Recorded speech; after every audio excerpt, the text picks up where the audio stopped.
You either is or you ain't. You do or you don't. You can or you can't. Or you will or you won't. Either way, baby, a good man, well, he's hard to find. Hey, everybody, McGillbilly here. And I'm Jamie. Welcome to One More for the Good Guys, where we're the good guys. Brought to you also by Good Guys Cigars. If it's your first time coming to the show, thank you very much. We appreciate you stopping by to check out and see what we're up to here in the honky tonk. Finally. Yeah. And if you're coming back for if you're an OG or somebody who's been watching us or been listening to us for a long time, well, good, for God's sakes, find something new to do, would you? There's so much more stuff you could do that's well worth your while. But we thank you nonetheless for all the continued support and coming back with us. That being said, what are we talking about today? Well, we've been running down our top stuff, if you will, of 2025, and we did top television shows and top movies. And we started talking about other stuff, so we're just going to lump the rest of the best of 2025. Sounds perfect. Looking and I just forward. made that up on the fly. That's great. The rest of the best of 2025. That's good. Yeah. You're doing. That's real nice. Real nice, Clark. Every now and then. Real nice. A blind squirrel, buddy. That's right. Found my little nut. We are smoking one of our all-time favorite cigars for this rest of the best of list. And one of the reasons we are smoking these two in particular, because they were the last two we had until we have found them. Yes, we found someone who has them, and we bought all of them. We are talking about the Numero Uno by Joya de Nicaragua. In the Churchill size. It is a 7 by 48, I believe. Or 7 by 47, maybe a 47. Any rate, just one of the absolute best, all-time best Connecticut, Ecuadorian Connecticut wrapper, Nicaraguan binder fillers. This cigar, this original blend, at one time was only made and only rolled for dignitaries. And like us. That's correct. And Joya de Nicaragua came out with it into a limited production run, I believe back in 2020. I believe it was. And, man, I bought some, I found some, and worked out a deal with the people who had them. And Jamie and I smoked them for the very first time, and we were just in love. There's no probably to it. It is the best Connecticut cigar I've ever had. And you said it was only second, in your opinion, to the Atabey. And that's something. But I mean, we're talking about one. I don't know that is because I didn't pick an Atabey to smoke. No, you smoked the Alfonso, but which you said was the best cigar you ever smoked. Yeah. So, yeah, I mean, this, you ran across these at a local brick and mortar. I did. And had them for a long while. And they'd had them for a long while because they're not cheap.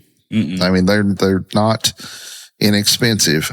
And, man, I remember the first time we smoked them. I think it was on one of the shows podcasts, but I know it was here I smoked it. Yeah. And man, wow. And it is, the first time we smoked them together, we might not have even been doing the podcast then. Might have been before. Yeah. Could have been. Because, they came out in 20. That was in itself 5 years ago, or soon to be 6 now. But, either way, doesn't matter. But just a wonderful cigar, great smoke. Yeah, and you said one of the best Connecticut wrappers. It's literally one of the best cigars I've ever had, period. That's true. I mean, it's just not even to put, not that there's anything wrong with Connecticut's. I'm just saying a lot of people are like, I don't even like Connecticut's, and it's the best one. Listen, this is one of the best cigars I've ever had, ever. They're top great. 10 for sure, top 10. No doubt. And they were limited edition when they first came out. And then they, unlike Warped thus far, has decided to reissue these. Warped discontinued the Chinchale, and we're still not happy about it. No, we're not. And so anyway, Shame but on now you. they're reintroducing these in a box of 13. So they are not a limited edition anymore. Okay. And but guess what? We got the last 2 boxes of the old batch. Yes. And we split a box, so we only have 1 box on the shelf, but they will be for purchase from anybody watching and or listening today, as well as to our OG members or to anybody that walks up to the trailer. Yes. I have the hardest time making folks understand we are not just a gimmick where we'll be here and there. We are a cigar retailer. We are first and foremost. That's right. And if you can't listen, there's a lot of people out there you can choose to support. There's a lot of people out there that's doing this very same thing. There's a lot of big businesses. There's a lot of big companies doing it. But why wouldn't you support 2 fellas trying to run a grassroots business out of their honky tonk, for God's sakes? That's correct. If anybody. I mean, if there are causes, yes. St. Jude's, Wounded Warrior Project. No, we're not. Good God Cigars. No, we're way down the list. But still, if you're going to support a cigar retailer, hey. What better way? Yeah. Support a fella and their dreams while they're trying to do it all out of a honky tonk. So yeah, we got to eat, folks. We have a weight problem. That's right. Can't wait to eat. That's right. Again. All right. So the best of the rest and the rest of the best and all the other mess. What's our leader? What are we leading off with on that? Well, I can tell you the best part of 2025, period, Okay. was the end of it. Oh, 2025 was a hard year, and everybody I've talked to has been like, man, that was a hard year. yeah. So the year of the, whatever the hell it was, dragon. We're The year of the drizzling shit. That's what it was, the year. Good guys. The good guys. And this is the year of the horse. So let's slow it down. Yeah. You know, slow horse. Keep it at a trot. A trot. See what I did there? I'll start it out. All right. We had this on our list, and I think you still have it on here on yours, but we had forgot to mention it as we were talking about this leading up to recording the episode. But sports moment of the year. Oh yeah. I would have to say my sports moment of the year would be going back to April and Rory winning the Masters. Finally. Yeah, and that's on my list too. I thought of another big sports moment of the year because, you know, in that case, Rory was due. I mean, right? You know, I was happy for him. Now he's an old school guy now, right? On the tour, he's like, I can remember when he came up. That wasn't that long ago, and almost won it when he was a pup. Yep, and probably the best golfer still playing over. I'm talking as far as accolades. You know, as far as competitively, you know, I know that some of the, what's his face has been playing out of his mind. Scheffler. Yeah. He's the best player in the world. And I know that's the way it is. But, you know, seeing somebody that was due, you know, Tiger won it right out of the gate. Right. So you never were like, Tiger's due to win the Masters. Right. That was the one he pretty much handled. He had that was the one when he made that dramatic comeback, pretty much life comeback, if you will, from all of the divorce and the car crash and the sex scandals and all of that, and came back and won it. That would have been that type of that what kind you're of talking about. Sure. Yeah. But, you win it basically first year that you turn pro within the first year and set the course record. Oh, yeah. I mean, they basically had to change the course the next year because they had to tiger proof it. I mean, that was what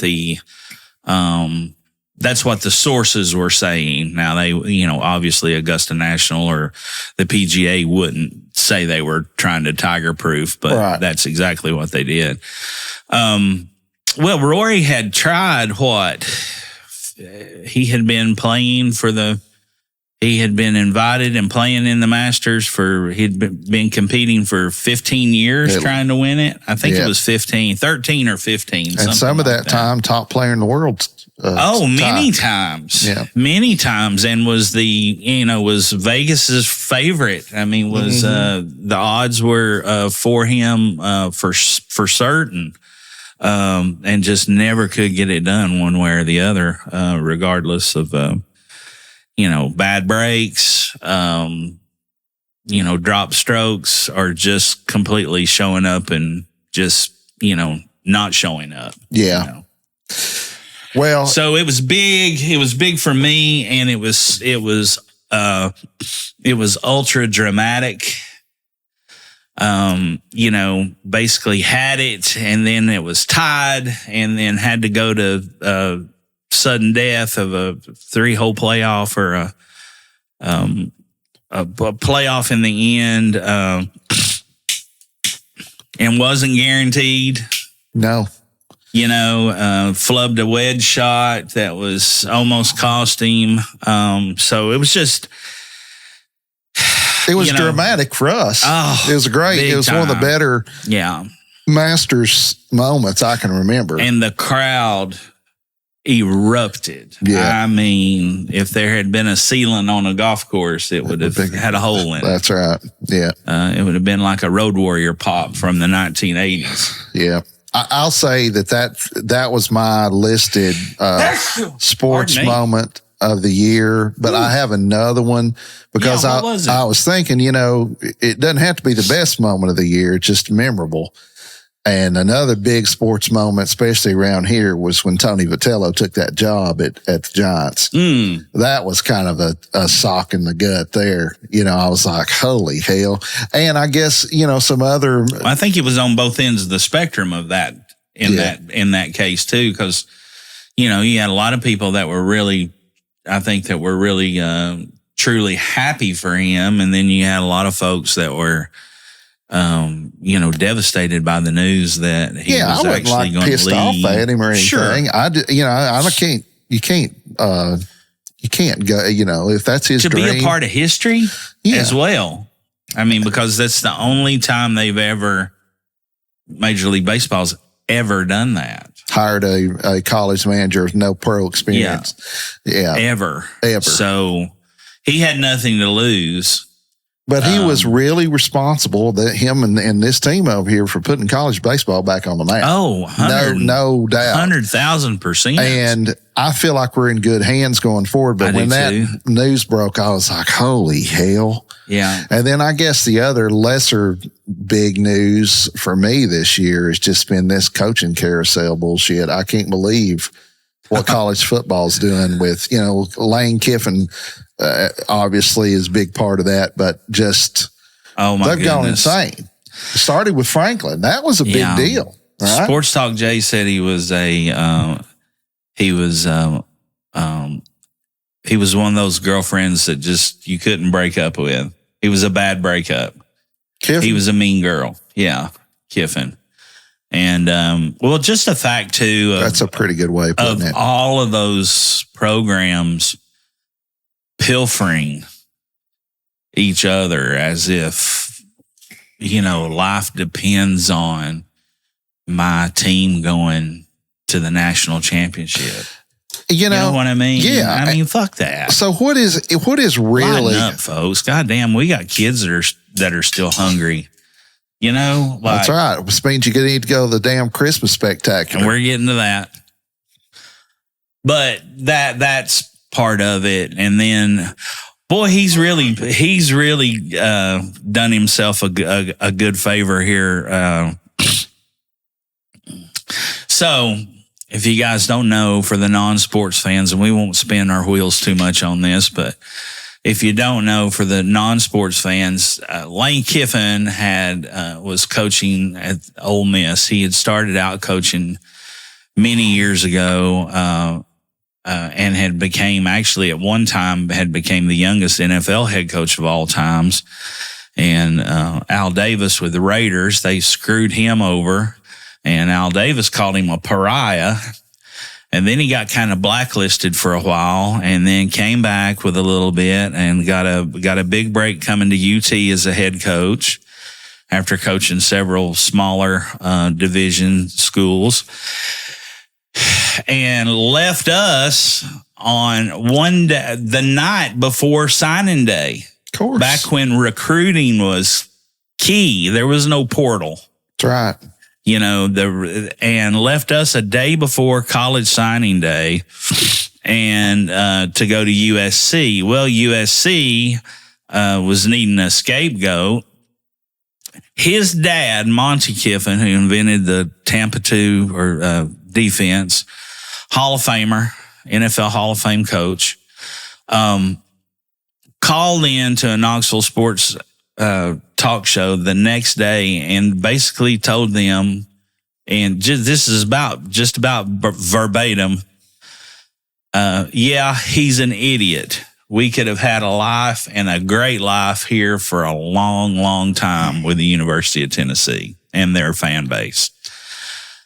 And so USC needed a scapegoat because they were getting under investigation. Pete Carroll had already tucked his cheating ass and tail between his legs and ran off to the NFL. Kiffin gets out there, gets the USC job, and then gets fired. Not only gets fired, but fires him on the tarmac and won't let him board the plane to come back home with the team. Did you know that part of it? Oh, yeah. So, long story short, he goes back to Division II. He gets a job with Saban down in Alabama, gets back, goes to Ole Miss, has a really successful time at Ole Miss. ESPN did a big human interest or biography piece on him that came out last year, and he said he was happier than he's ever been. His family was happier than they've ever been, and he's a changed man, and for once in his life, he's enjoying coaching. He's enjoying where he's at. He's enjoying life. He's got a new lease on it and a new perspective, a new outlook. And the next thing, you know what he does? He says, "Fuck you, hotty toddy. I'm going to go Tigers," and goes to LSU to get the head coaching job, just all for extra money. So he goes there, tells all his coaching staff, and I'm wrapping this up, tells all his coaching staff, "You're either on the plane with me or you don't have a job." Well, that hits the news sources. That gives him a black eye. So he goes back on that and says, "Okay, well, I'll tell you what, to all those coaches, you can go back to Ole Miss and help them for the rest of the season." Shine gets put back on Lane. Lane's a hero now. Suddenly he's not so selfish and self-centered and such a prick. He goes and does that because he don't think they'll beat Georgia.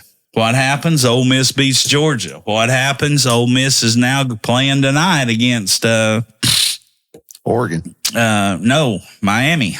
Miami, that's right. Yeah. It's Indiana and Oregon. So they're one step away from being in the national championship game. And I hope they make it. Oh, I do too, because it became a PR nightmare for him because he did this and now he's done that. And now he's mad again. So just crazy carousel, like you said, of sports drama, head coaches, transfer portal. All that bullshit. With the portal and the way it's going, these schools, I think to myself, well, could Ole Miss not have matched the deal? They did. Okay, so they matched the deal. It was the ego. Why would you want to go to a different school where if you don't win a national championship, you're a failure? Well, that was my whole thought behind it all was, okay, why would you want to go to LSU where they just fired in mid-season their coach who had won 9 games the previous season? Now, I'm not a Brian Kelly fan by no shape, form, But you ain't fashion, no Lane or Kiffin stretch. fan either. No, and neither of that really is applicable here. I just wanting to say I never thought Brian Kelly was a good guy or a good coach that much anyway, and certainly not the way the media did. That's exactly right. But 9-3. You could go 9-3 the rest of your life at Ole Miss, and you'll probably have a fucking statue outside the stadium. Oh, absolutely! Right next to the two Mannings, and a Southern literary major, or hero of the genre writing your biography about you or stories. But that's not good enough. It's always what's next. Dan Patrick said this. He said that Lane had that attitude as if the same kind of attitude you had to have if you were living in New York City. And what he meant by that was if you had just rented an apartment, you were already looking for the next apartment because there was always going to be a better apartment in New York City. And I thought, you know what? That's a good analogy. A pretty damn good analogy. So. But, I mean, you come to expect that from Patrick. He's the best in the business at that. Absolutely. So what do we think is going to happen there? Is LSU all of a sudden going to be the new old SEC superpower? I don't think so. I think as the portal, what's going to happen is the money is going to start leveling out a little more because football rules the roost, right? Pretty much in every school as far as money goes. And well, money comes with winning. So if let's say Ole Miss wins the national championship. Well, hell, any of them that win the national championship this year. Yeah. 3 of them when's the last? Well, 2 out of the top 4 teams that are left are the highest, are in the top 5 of transfer portal spent money. And that's Ole Miss and Indiana. Indiana hadn't beat Ohio State since Moby Dick was a minnow. 33 straight years, I think Ohio State beat them. And in 2 years' time, they're playing for a national championship after hiring Cignetti. And it's because of the portal. What else could it be? I mean, does he have magic shoot out of his whistle when he blows the thing? You know what I'm saying? He may be a great coach, but I'm not saying that at all. I'm just saying it takes more. There's no coincidence that 2 of the 4 teams, correct, and certainly 2 teams that are not traditional football powers are the same 2 teams that spent the most money in the portal. Correct. And 8 out of the top 12 in the playoffs all the way around, period, in total, were in the top 10 of spending money in the portal. Well, I mean, that makes sense. So, I would say the 2 teams that were spent money in the portal that didn't make it would probably been Florida State and LSU. Cignetti, not taking anything away from him, but there is no substitution for talent. And if you are deficient in talent, it doesn't matter if you got Knute Rockne, John Wooden, Knute Rockne, Bill Russell, Vince Lombardi, who pick one. So that's what I was getting at. And with that. It used to not be as well. It is always about talent. Let me not say that, but now the way the game has turned from, let's say, more strategy based, more ground based to now more athletic based. Would you agree with that? Okay. Especially in the last 40 years. All right. So used to, you could have the best player in the country in basketball and win the national championship. Yeah. Because that talent meant more than having the best quarterback at that time. Yeah. And baseball really wasn't in the limelight, but here's the thing. A good pitcher is a good pitcher is a good pitcher no matter where he's at. And if you're a great pitcher, if you're a great quarterback, you're going to the next level or you're going to get a shot. Yeah, don't matter if you're playing where the hell you're playing. Ben Roethlisberger, for example, Miami of Ohio. Come on. So Jerry Rice. Exactly. Walter Payton. Yeah. You know, just, and the list goes on. So, but now you can be Indiana. Because listen, none of these kids that are teenagers that think with their hormones first want to live in fucking Indiana. Right? Midwest farmer's daughter. Right. Yeah. Why do you think Miami ruled part of the 80s? Because you're in Miami, right? So when is it going to change? Because it will a little. Because right now it's new. Oh, I can get some money here. And listen, these kids are going to make more now, the top kids, than they would ever make in a regular job in their life, lifetime, even if they don't make the NFL. Hey, is that a good thing? I don't know. If you're a kid in college and you're not going to be, let's say you're a quarterback in college, okay? If you're not going to be the highest, let's say, okay, let's clarify this. Let's say you got three quarterbacks that have the potential of coming out and playing in the NFL this year. Unless you're going to be drafted either number 1 overall or number 1 ahead of anywhere these other two guys go, you would be an idiot to leave.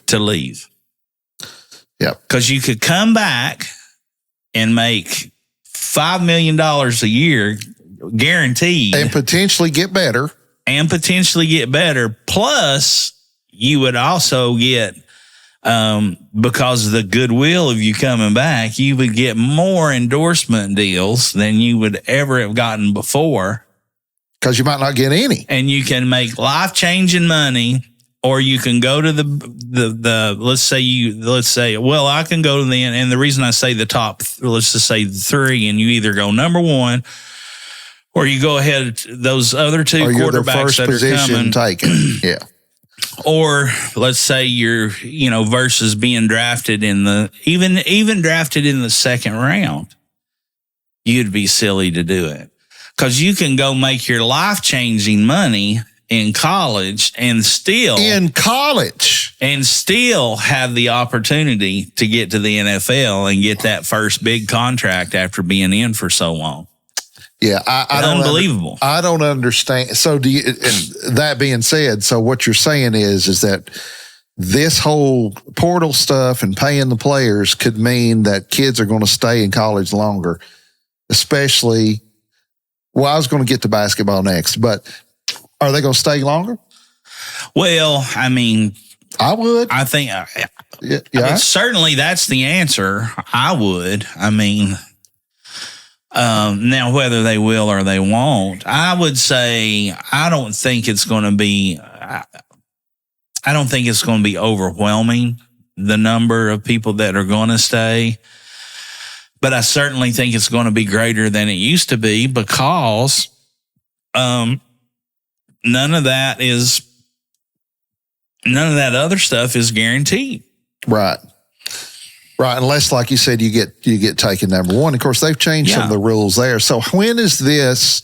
Because all you hear now about the name, image, likeness money, the talk is 90% football and then 10% basketball, maybe 80-20. Cooper Flagg was making a fortune and whatever. So the money they're making in the NBA, which you can be a 10-point a game player and make $20 million a year now, or more even. So when is the money going to trickle into basketball more? Because here's the deal. If Indiana can buy a football national championship, which is basically what we're saying happen or will happen if they win it, you sure as hell can buy a basketball national championship. Well, I think the answer to your question is going to be basketball-driven schools, and I can think of two, Kentucky and UConn. UConn ain't going to spend a bunch of money on a football team or any of the other Duke and North Carolina, really. Duke for sure. Duke for sure now. Now we'll see if Belichick's girlfriend will let them give any money to Kansas. But you know what I'm saying? I think that's where you're going to see the difference of getting players back that I can either go to the G League or I can sit the bench or I can come back and be a competing force or a contributing factor to my university and quite possibly a star at the collegiate level and make bank.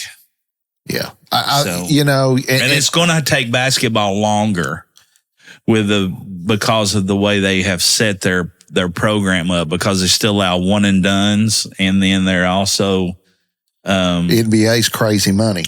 NBA's crazy money after you basically have to get through like 2 sets of checkpoints and then you get the real crazy. Yeah. $100 million a year kind of money. And still only averaging 12 a game. But if you're a person, or whatever we act like that because a lot of these schools are government run or whatever. Go ahead. They're businesses, obviously. Well, Kentucky spent $21 million on their basketball program this year alone. I don't think that's enough. It wasn't last night when you got your blue asses beat by Missouri.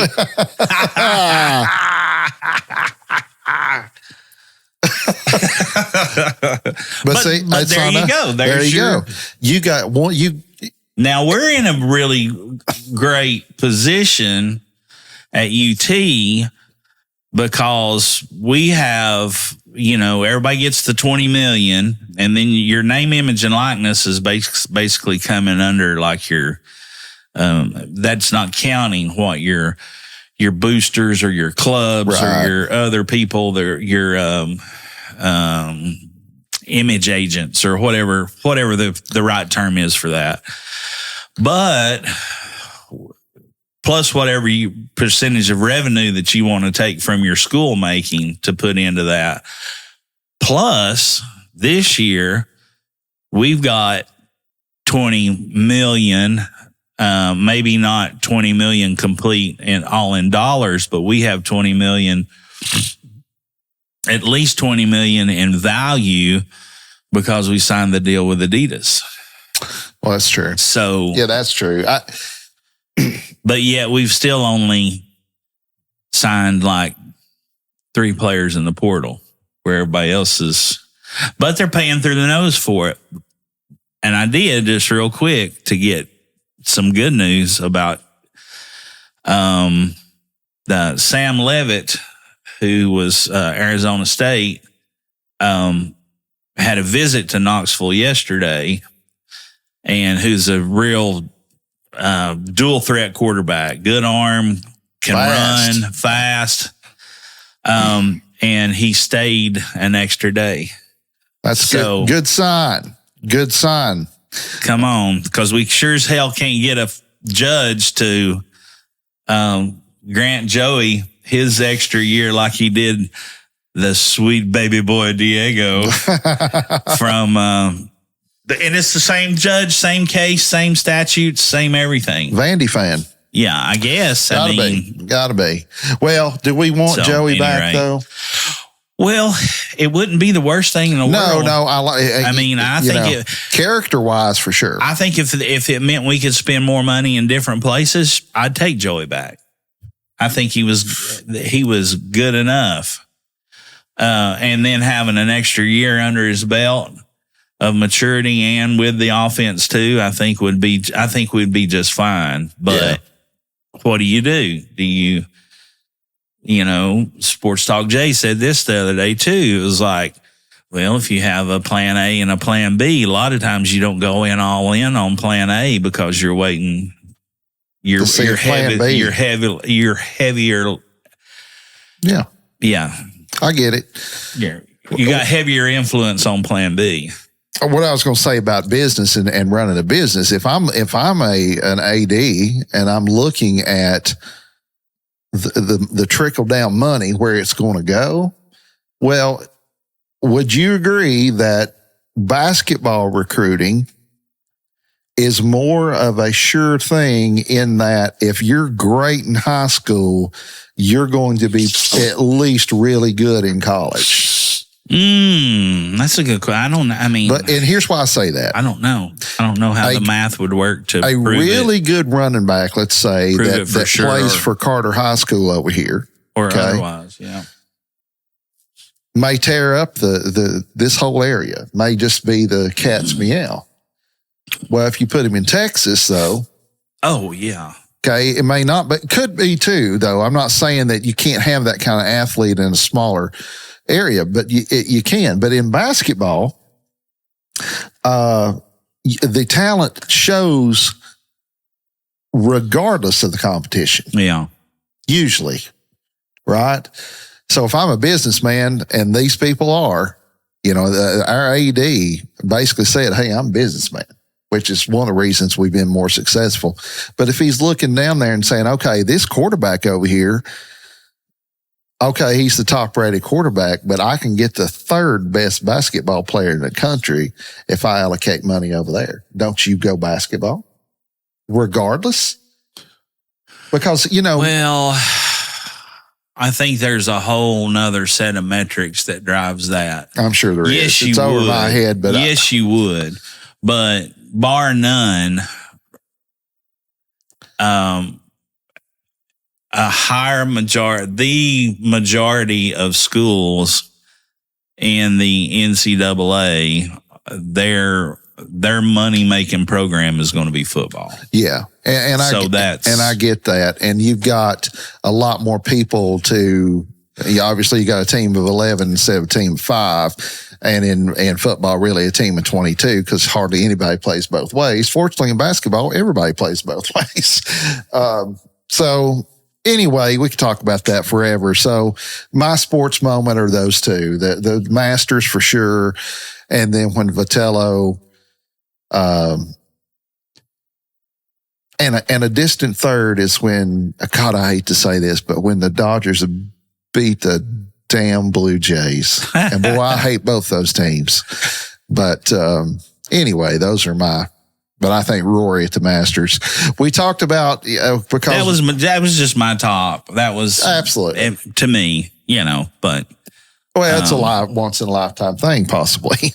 We talked about the Vol of the Year, 2025 Volunteer of the Year, meaning Tennessee Vols, Sports Player of the Year.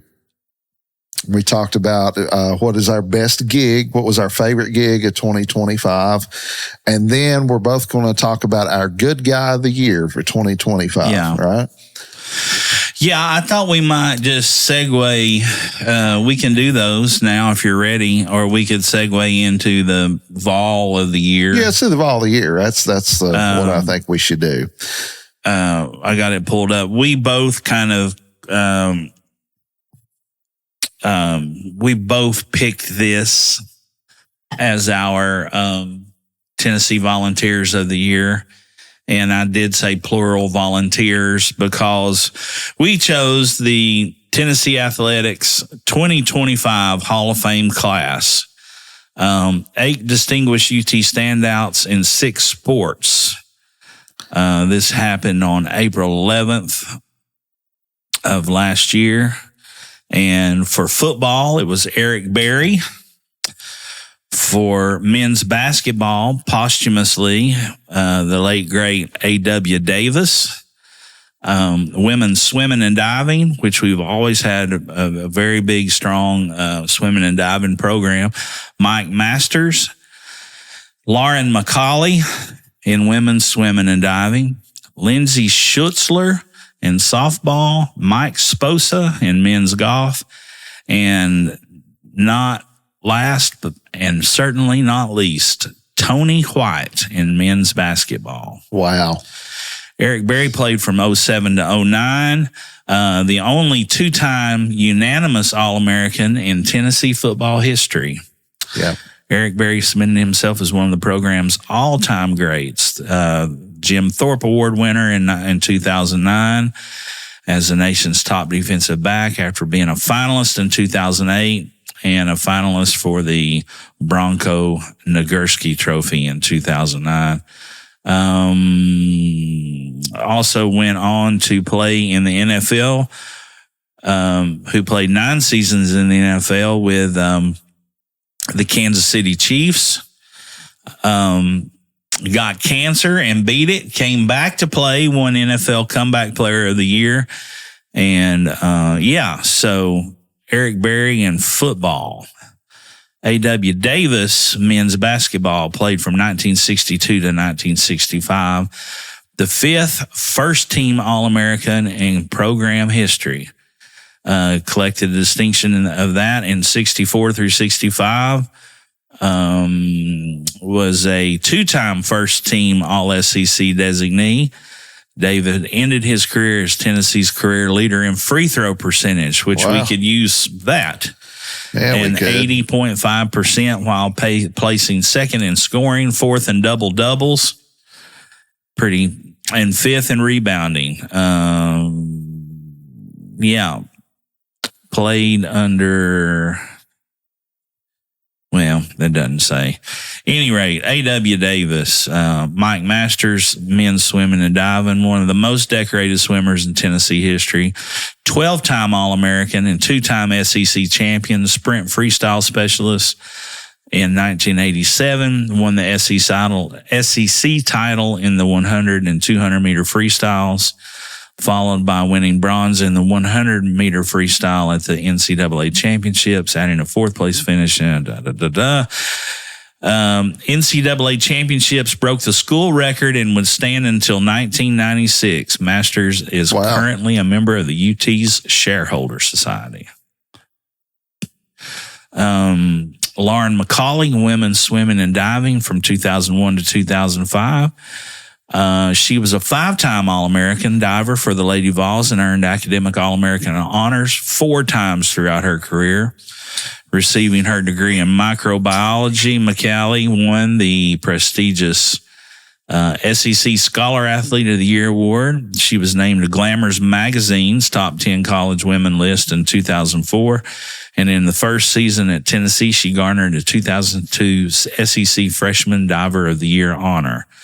Now, I remember her name. A.W. Davis before our time. Yeah. I don't recall. Let's see. She ranked second all-time on the top 10 program leaderboard on 1 meter boards and was 3rd on 3 meter boards. More than 20 years later, her top effort on 1 meter still ranks 8th in program school history. She was a member of the United States national team and a member of the Georgia Aquatic Hall of Fame. Lindsay Schutzler, do you remember her from 2004 to 2007? She's on that team with Monica Abbott, I think. She was one of the top hitters in Tennessee softball history, a 3-time All-American, earning first-team honors as a junior. Many of Schutzler's records still stand, including career marks for hits, 362 hits, 20 triples, 946 at-bats, and games played with 296. She also led the Lady Vols to their first Women's College World Series appearance in 2005, launching a streak of 3 consecutive trips to Oklahoma City. 3-time academic All-American, twice named academic All-American of the Year. First of 4 Lady Vols that would receive the honor, and the only 2-time honoree in program history. Marks as she was the 5th softball player to be honored and joins former teammates Monica Abbott and Sarah Facchetti for SEC Scholar Athlete of the Year recognition in the Tennessee Hall of Fame. Mike Sposa, one of the most distinguished. Yeah. Well, and why would we ever know in 1988 through 91 what the hell the golf team was doing at UT? I mean, he didn't have any internet. There's no way he could know. Most distinguished golfers in Tennessee history. Teaneck was a New Jersey native, was a two-time All-SEC selection, and one of 6 Vols to earn multiple All-American honors.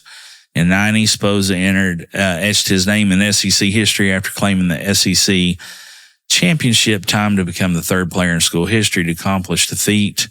Throughout his college career, Sposa won 2 individual titles and teed it up in 133 18-hole rounds while posting a 72 career scoring average. After he concluded his time on Rocky Top, Sposa played professionally and was a member of the PGA Tour Nationwide Tour, which is also known as the Kern Ferry Tour nowadays. Okay. And not last, and not least, Tony White, 1983 through 87, the only player in Tennessee history to lead the SEC in scoring in back-to-back season.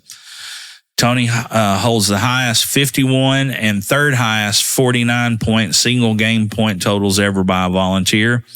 He is one of 3 UT players to score 550-plus points in 3 separate seasons. Wow.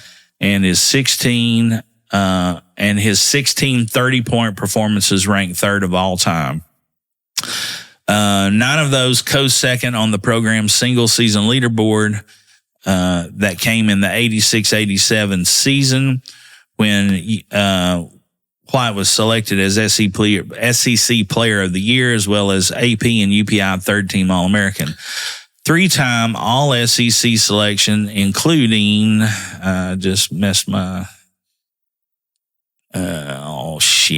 including 2-time first-team choice and 2-time SEC All-Tournament pick. Ranked 6th in SEC history with 2,219 points, and number 10 with 846 made field goals. Among Volunteers, he is 3rd in scoring, 4th in made field goals, 5th in made free throws, 5th in 3-point attempts, 5th in minutes, 6th in free throw, not 3-point attempts. What did I saying? 5th in made free throws, 5th in free throw attempts, 5th in minutes, 6th in free throw percentage, 7th in field goal attempts, number 10 in scoring average, and number 10 in minutes averaged. Was drafted in 87 by the Chicago Bulls, and White earned SEC legend status in 2002 and was inducted this year in Tennessee Sports Hall of Fame. So and there one of you my go. all-time favorites too, man. That's when Great I player. first remember basketball. Tony Great player. White. It seems like there was a Burton kid on that team. Dyron Nix, was he on the part of that team Yeah, too? that's the last time I was in Thompson Bowling Arena when they beat Kentucky. To see a Vols game was Really? Dyron Nix and Tony White that year. Well, that's so glow hair. Oh, baby. I always dunked with 2 hands. Yeah. I always dunked with 2 hands. Well, I mean, the 2 on that list that we're most familiar with are obviously Tony White and Eric Berry. Yeah. And, not only Tony White had a 14-year pro career. Yeah. It wasn't all in the NBA, just 2 or 3 years there, but, in other places. And Eric Berry was on his way to a Hall of Fame career. Yeah. 5 Pro Bowls. Most definitely. And then, fortunately he survived that, and he's just 37 years old now. Mm-hmm. Eric Berry. So anyway, lots of good memories out of both of those 2 guys, and Vols of the Year. Those guys could be Vol of the Year any year. I think so. So that's a good list to go with. As far as current players go, I like Aguilar. I like his character and his attitude. That would be my Vol of the Year from a player's Most definitely standpoint.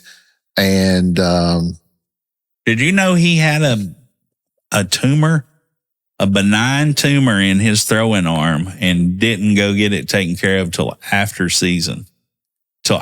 the bowl game? And some of these kids won't even play in the bowl game. and you're wondering if we would have him back. Well, yeah, it's Fuck like I say, from a character standpoint, no doubt. The kid, hell, he's the one that if we could bring back Dewey Warren, we can bring back the swamp rat. I'd take him. You know what I'm saying? I mean, come on.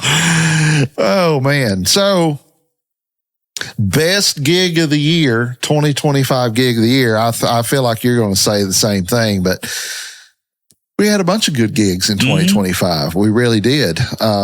But this past year, a bunch of fun ones too. Yeah. The 13th annual Christmas Spectacular was my favorite one we've ever done. I thought it was overall the best one we've ever done. And I heard that from a lot of people that said, oh man, they go to all of them. And so just that criteria alone, that was by far my favorite gig of 2025. Best gig of 2025 is Christmas Spectacular. It was mine as well, for many reasons. Some of them you've already said. I really enjoyed our guests this year. We tried a new thing with the guests this year that seemed to work out.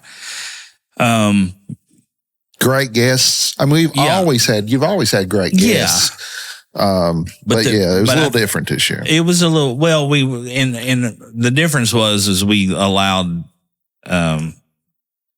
we let their bands play with them instead of us playing with being their band. Yeah. Which was really nice. Yeah.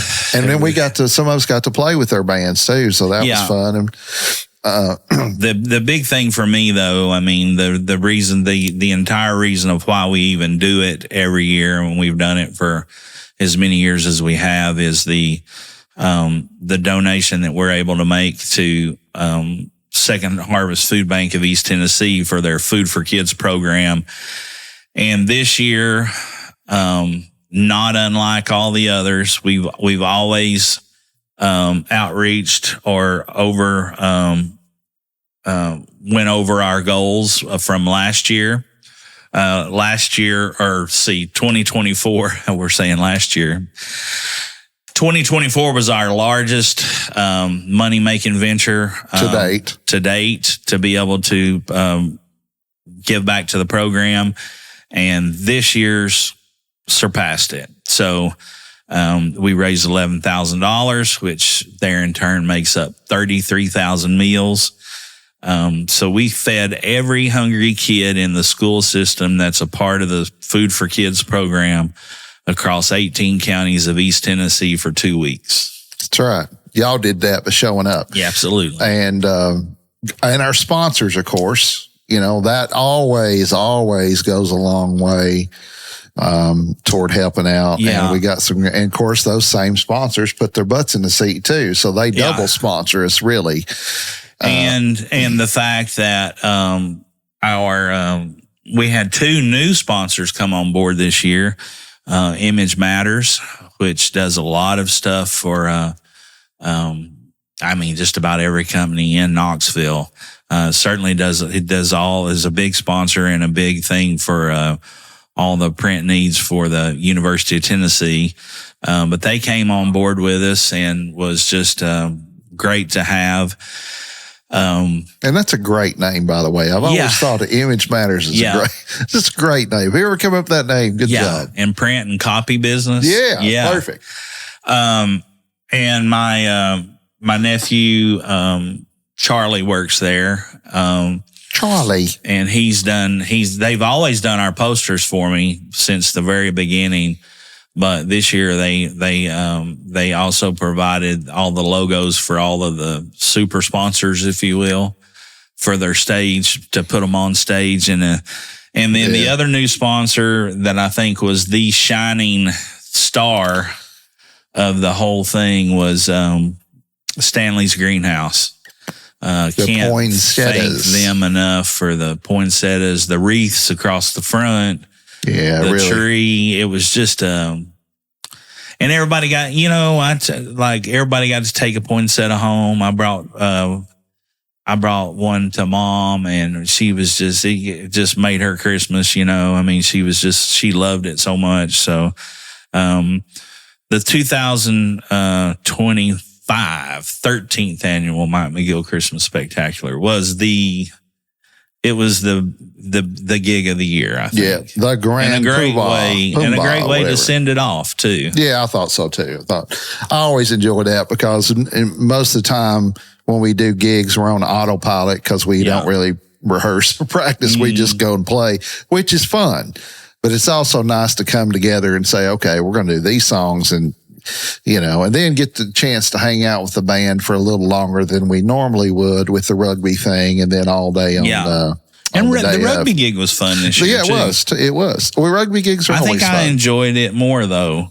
It was more relaxing this year. Yeah. We were able to, there was no hiccups. It was easy. Let me ask you this, and because you'll tell me straight. Sorry, folks. My damn nose, I cannot keep from scratching it. He no longer has his Coke problem, folks. No, that's been rectified many moons ago. I just, and it never was really a problem. I just liked the way it smelled. You know what I'm saying? That one's going to get on the viral clip. Yeah, if we don't get disowned for saying the other name. What the fuck was I? Oh, let me ask you this. So do you think part of the ease and the relaxed nature of it and it being bigger and better attending on both of those shows, do you think that it takes 5 years of doing that before you really like, because that was our 5th year at the Bijou, to get that big a crowd, to be that relaxed and it to flow so ever so smoothly. I think so. And, you know what I mean? Yeah. I mean, now everything had a place. People knew what to do. They kind of, and having 2 years back to back with Ellen helping and behind the scenes, she's the good guy of the year. Yeah, no kidding. And all that crew that worked on it. I think so. I think it certainly doesn't hurt, but now it was really relaxed this year. Hell, I think it really made a statement this year too, though. I do too. The statement here, and if you missed the statement, here it is: get your ass out to 2026. Yeah, and because kids are starving because you're not there. That's right. That's our new message for 2026. It's your fault. It's your fault. But you can't put your butt in a seat at the Bijou for $20 any other time. You know? And not get the quality, the entertainment that you're going to get. $20? You can't get. I've never seen a show for $20 there. No. So, and certainly that $20 didn't go to feed. Didn't go to 60 meals. Anyway, shame on you. Your New Year's resolution is get your ass to the Bijou in December. You ain't got nothing else to do on a Sunday night. Yeah. And this year it's Monday, but anyway. And if you think you do, you don't, because we just told you. You don't. That's right. Now you can put it in your calendar. You can't say, well, you didn't tell me. We told you. Yeah. We've been telling you. Yeah. And we've got proof. Yeah. Yeah. Good guy of the year. For sure, from a help standpoint, is Ellen, which you could segue into our good guy of the year. Yeah, for certain. We've all got some personal good guys of the year, and she's certainly one of them. I picked somebody that we didn't necessarily know because a lot of people that I know could be good guy of the year. Yeah. Any of our OG members, our families that help us run the cigar, Well, yeah, I mean, those are the great guys. But the good guy of the year for me, I'll go first, I guess, was based on the New England Cigar Expo and us just being brand new in the business and don't know anybody really. And looking like this, and Nick Perdomo treated us like we were his neighbors. Yeah, I felt like we could have been standing in his driveway just talking. Yeah. And Dave Garofalo was the same way. Yeah. You're the good guys. We're the two guys. Yeah. And so Dave Garofalo, who's a big part of the reason why we're doing this anyway, Yeah. is his influence. And certainly Nick Perdomo. Yeah. It's your fault, It's Dave. your fault. And Nick Perdomo, the way he said, I mean, he just took his, that's Nick Perdomo, man. Yeah, man. I told not a hair on his head, his mustache wasn't crooked. There wasn't the pleats on his, the crease on his pants would have cut you like a switchblade knife. Yeah. Just looking dapper as all get out, and was just as friendly to us and as welcoming to us as, than I've ever been received by anybody. Yeah. And realistically, most everybody there was that way. We didn't have any bad experiences. No, there was no real assholes there. Yeah, except us. And then, but Perdomo for sure. And Garofalo just treated us like family. So. Yeah. Yeah. I like that. I like that a lot. I would definitely agree with that. Wholeheartedly. And that's two pioneers as well. Both of those guys have got, combined, 80 years of experience in the cigar business? Alongside each other, pretty much. They started about the same time. I told three people that we know personally after we got back from that, is that meeting those people would be no different than us going down the line of booths there and shaking hands with Merle Haggard and Willie Nelson to us, right? Those are our heroes. These guys are our heroes. And these are the pinnacle of the business, so were those musicians that we named. So, there's no difference for me to just say, hey, there's Ray Charles. There's Nick Perdomo. No, 100%. Same to me. 100%. And that's how it was. We fanboyed a little with it, but, everybody there was super great. You could make a case for Glenn Case to be good guy of the year. I see what you did there. So yeah, you really could. He was, as you said though, everyone was super friendly and super nice. Yeah. There was no, now we did not get to talk to Steve Sacco. Yeah. So he probably was an asshole. He was there. So, and that's just because Dave says he is.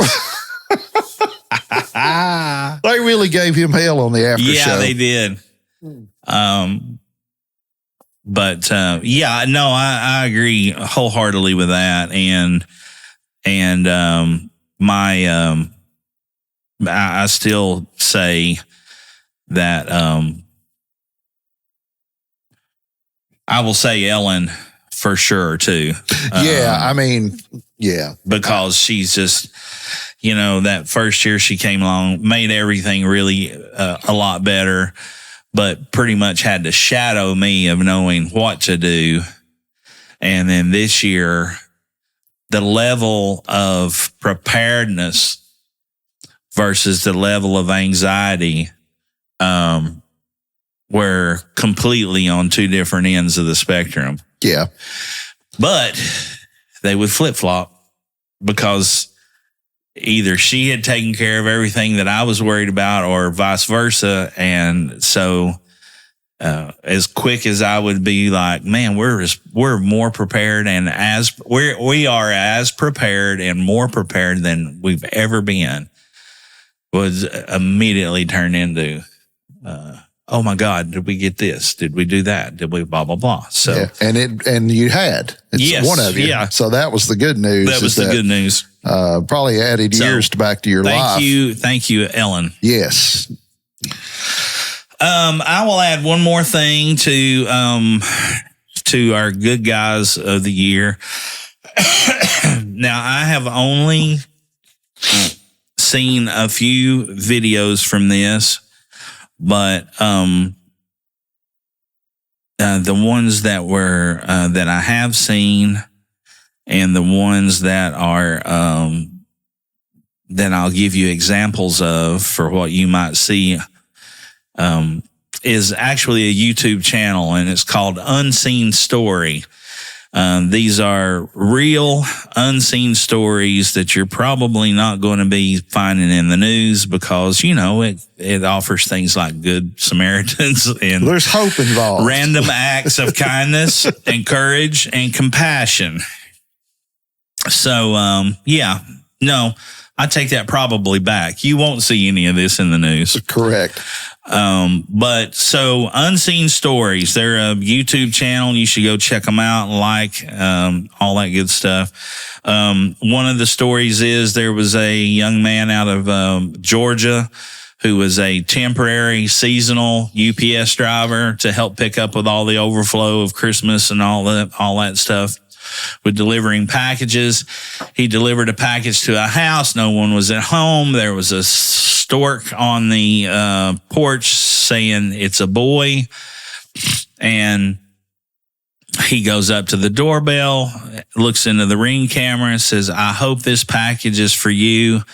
I seen that it's it's a boy house. And I just wanted to say, being a new father myself, I wish you all the best of luck and happiness and health and prosperity for your child and your future. He didn't have to do that at all. No, not at all. He just did. He was talking to them. Yes, and just dropped the package off on the front porch, turned around, and walked off. Easy peasy. The lady comes home, looks at the thing on the doorbell camera, realizes how nice this was that this fella has done, and immediately starts trying to figure out who he is because she hadn't seen him before as a UPS man. Seasonal. With the help of UPS, they figured out who it was. She sent him an email, researched him just a little bit, found out that he also had been a new father 3 months prior to this. Like he had said, and that he and his wife had never gotten the proper baby showers and all this stuff, that things that came up and they had to, or they didn't get everything they were wanting at their baby shower. The lady then puts the video on social medias, different places. It gets picked up, goes viral. UPS in turn hires the kid for a full-time UPS job with full benefits, retirement, the whole deal, an opportunity to work for them as a driver. And the lady took it upon herself to take everything that was from the remaining items and places of their shower list to put that and start a deal for that. So the mom and dad got all the diapers, the food, the formulas, all the stuff that they were needing and wanting. So just out of a random act of kindness of saying, wishing you nothing but love and health and prosperity for you and your new addition to your family. So doesn't cost a dime to be kind. The other one that really hit me was an old man out of Iowa who was a carpenter. He was pretty much a member of the community, a silent member of the community. Not a lot of people knew a lot about him. He didn't have any family. He had never married. He was a carpenter. He worked at the same place for 67 years. And before he passed away, he got a lawyer and was going through planning his estate. He had no surviving family, had no family. And the lawyer said, well, what do you want to do with whatever it is you've got to pass on? He said, well, I want to give kids the opportunity at getting an education that I never had in life. And so he had amassed, I believe it was either $3 or $4 million in his life savings, his life earnings. And he took all of that and put it into and made a scholarship under his name for kids who could qualify for this program, or obviously not program, but scholarship. And to date, there are, I believe, I may have the numbers wrong by 3 or 4 or whatever, but I believe there's 31 kids. And this is scholarships, full ride scholarships to the University of Iowa and Iowa State. So state ran institutions. And 31 kids have been through the scholarship under Dave's kids, or not Dave's kids, Dale's kids. That's what it was. Yeah. Dave's kids was the Wendy's guy. Dale's kids, and each year, all of them that have been affected by this and gotten their scholarship paid for by Dale, the lawyers that drew it up and all the kids who have been a part of these scholarship programs all come together once a year with the old man's lunch pail and honor him and network and check up and take care of each other, and stay in constant contact all the way throughout the year, every year, with the new members to the first member to the newest member. So yeah, pretty phenomenal. No kidding. It's like, compared to those folks, it's like we should call ourselves good guys. Sort of. Yeah. Sort of.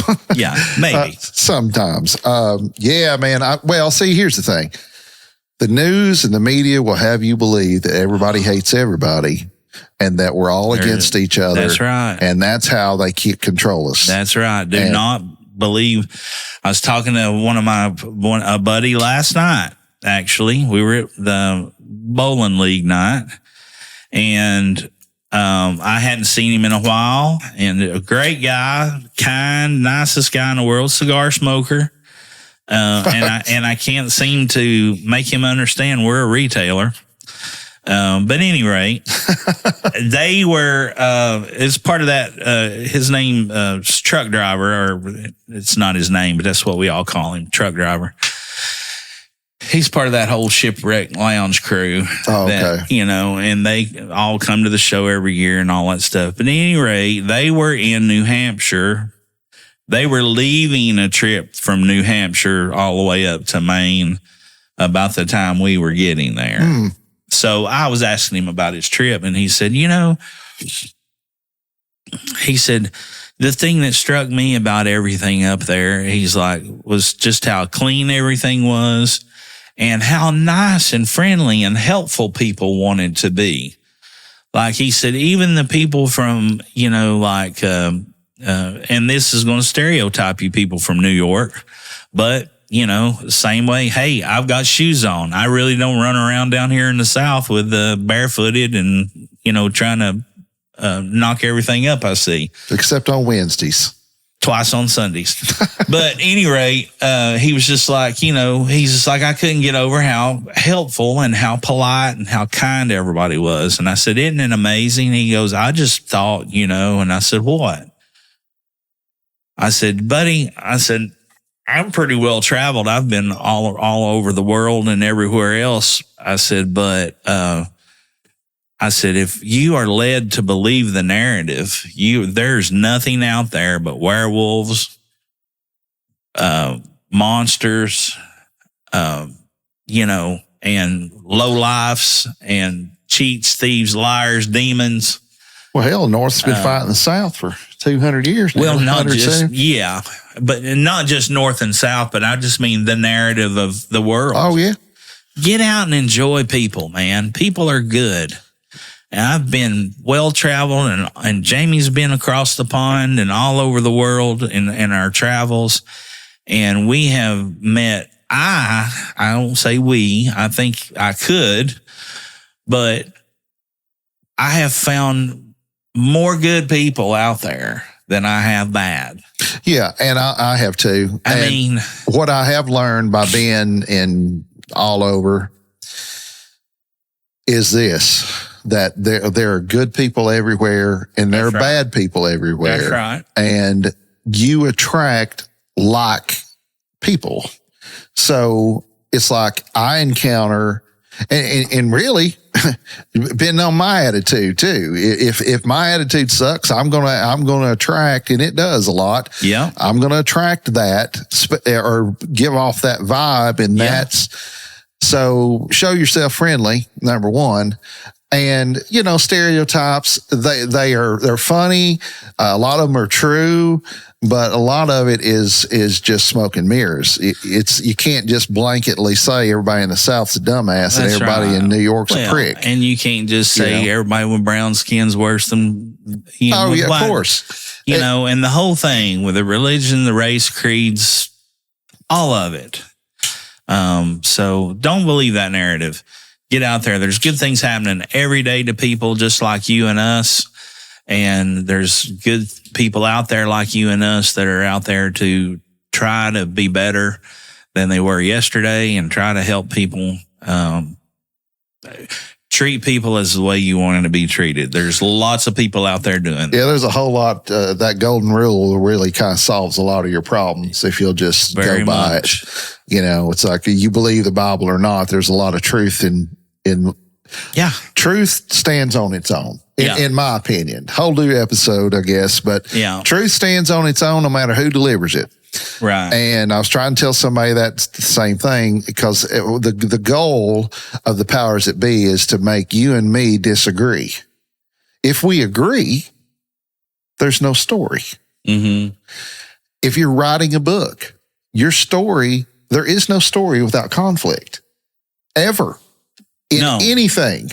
Okay. Because conflict exists, but to create a fabricated conflict for your personal, in my opinion, evil gain is what's going on. And absolutely. It's like you get and we've said this before, you get people of all political affiliations and all in races and whatever. If you get them in a room together and talk sense, you really find out that you're a lot more alike than you are different. Absolutely. And that's the way it is all over the world. One of our best customers, one of our best friends, one of our best peers, if you will, that guy right there, Tennessee Brando. We don't always share the same ideologies or the political beliefs, but he's out there spreading a lot more good than he is bad. And here's the thing with him, he's our friend. Like you're saying. Yeah, he's our friend. Just an example. It's like if it's to me, okay, and I have been a person that, because you grow up, you learn shit, right? You understand something Earl Haggard says, about the time you figure it out, you die, right? So what I have learned is that your opinion on whatever is no different than your opinion on ice cream flavors. Yeah. If you like vanilla, okay, vanilla's the best. I like chocolate, chocolate's the best, whatever. It doesn't mean I hate you. I still like vanilla, and the thing about when you got somebody like Brando who is in that role in the media, to talk, engage politics and stuff like that. And God bless you for it. I don't want no part of that. I don't have the temperament for it, but he's our friend. Don't matter what the hell he believes and what he says. He has proven himself time and time again to me. And I'm just using, you brought him up as an example. I agree with a lot of what he says. I'm just going to put a bow on it when you get done. Yeah. So anyway, we can coexist. And that's where I was going. Not only can we should. Yes, coexist. Very much. And very much so. Most things can be settled over a drink, over a talk, over a smoke. Most things. Yeah. And let's resort to violence first or resort to being pissed off first. And I buy into that too, to some degree. We all do. I'm talking to myself. We all do. So anyway, to your point, there's a lot of good guys out there. Absolutely. And we can all coexist. That's why this is called One More for the Good Guys. That's right. Let's save that best cigar thing brand for the next episode. Got it. Tie in nicely with that. Review time. Numero uno. Good name for it. What you think? It's a good name for it. They must have made this blend, smoked it, and been like, what do you want to call this? Number one. This is a brand, Hoya, that we talk about all the time. This is a brand, the legacy brand, that is overlooked a lot of times. And I can think just off the top of my head, 3 smokes that I don't want to live without that they make. This, the Antonio, and the Grand Reserva. And then you discovered another one, that split shade one. Yeah, I had one of the Hoya de Nicaragua, the Cabineta. Man,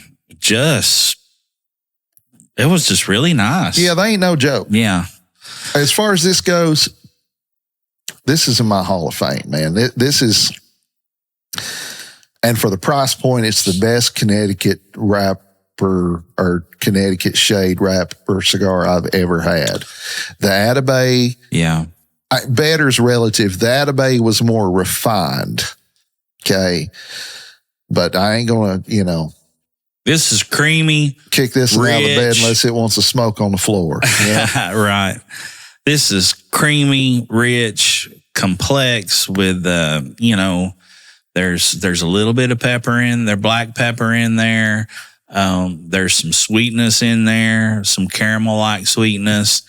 And just a perfect chocolate overtones. Smoke. Just a perfect smoke. Really well worth it. I get a little bit of a little bit of that dark fruit, not real dark, but like in the back, man, it's just, and then of course I've only had it in this size, but if you've never had one, here's how to get them. Go to cigars. Shit. If you've never had one and you want to get them, go to goodguyscigars. You know the rest, and we can hook you up. And if you see us out, come by and say, hey, put some likes, subscribe, hit the notification bell. All that's important. Big things coming for Good Guy Cigars in 2026. Yes, let me tell absolutely. You. So we're kind of in a hibernation mode right now. It's cold and nasty and rainy and whatever else, and we are a mobile cigar retailer. And we got shit to do. We got stuff to do behind the scenes. That's we right. got a lot of stuff. We got a lot of work to do. Somebody's got to film this shit. And get everything ready. Shit don't film itself. Promote it and knock on doors and kiss babies and all that stuff. So hit the like, subscribe buttons. Notifications are important as well, to be notified when we have new content coming out with all the laws and the stuff. The YouTube losing their mind over tobacco content with premium cigars. Don't lose your mind, YouTube. That's all important. So if you can do that, it's a certainly great, appreciated, free way to help the channel, and it does freely help the channel. Correct. So, buy a bunch of them. Buy as many of them as you can get. Get them, save them for a special occasion. These are great cigars. That's my synopsis on it. We bought 2 boxes and kept one of them. Yeah, absolutely. We kept 50% of our inventory. That's right. Yeah, I want to do another one. All right. You heard it here first, guys. Cheers. That's one more for the good guys. I'll be gone in the morning before the sun comes up, with me and my weenie dog and my pickup truck. And either way, baby, a good man, it's hard to find. I said, now either way, baby, a good man, it's hard to find.